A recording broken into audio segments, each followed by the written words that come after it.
It's Home Tip Tuesday, and today I have 5 simple steps you can take for maintaining your deck.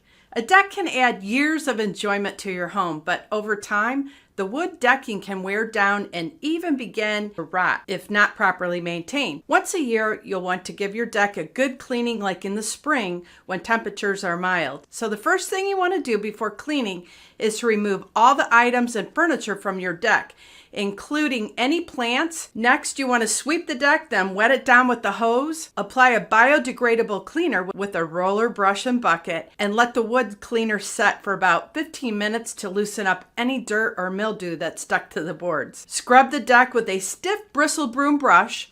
Apply a mold cleaner to problem areas that have mold or staining. Rinse your deck with a hose or a pressure washer, and then you can put your furniture back and enjoy it for the rest of the season. I hope you found this tip useful. Take care.